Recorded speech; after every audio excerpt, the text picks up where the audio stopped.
लोकशाहीचा बुलंद आवाज, रिपब्लिकन वार्ता महाराष्ट्र। जातेगाव रोहिले मार्गावर खड्ड्यांचे साम्राज्य, सार्वजनिक बांधकाम विभाग गप्प, वाहनधारक त्रस्त। बातमी नांदगाव येथून। नांदगाव तालुक्यातील जातेगाव ते रोहिले बुद्रुक दरम्यानचा प्रमुख जिल्हा मार्ग क्रमांक 92 सध्या अक्षरशः खड्ड्यांच्या ताब्यात गेला आहे।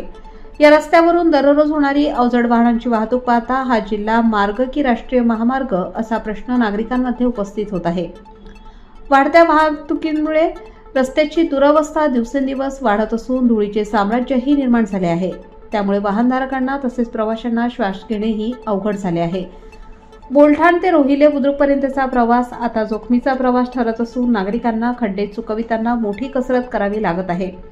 या समस्येबाबत अनेकदा सार्वजनिक बांधकाम विभागाकडे तक्रारी दाखल करण्यात आल्या, मात्र विभागाकडून केवळ किरकोळ डागडुजी करून वेळ मारून नेली जात आहे असा नागरिकांचा आरोप आहे।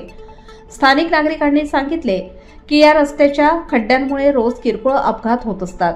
दुचाकीस्वार, लहान मुले आणि वृद्ध नागरिकांना प्रवास करताना प्रचंड त्रास सहन करावा लागतो।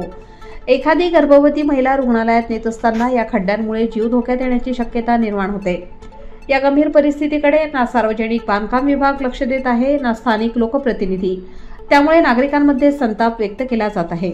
शासनाने तातडीने लक्ष घालून या रस्त्याची कायमस्वरूपी दुरुस्ती करावी अशी मागणी स्थानिक ग्रामस्थांकडून करण्यात आली आहे।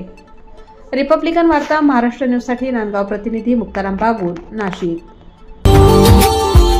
Subscribe now and press the bell icon. Never miss an update.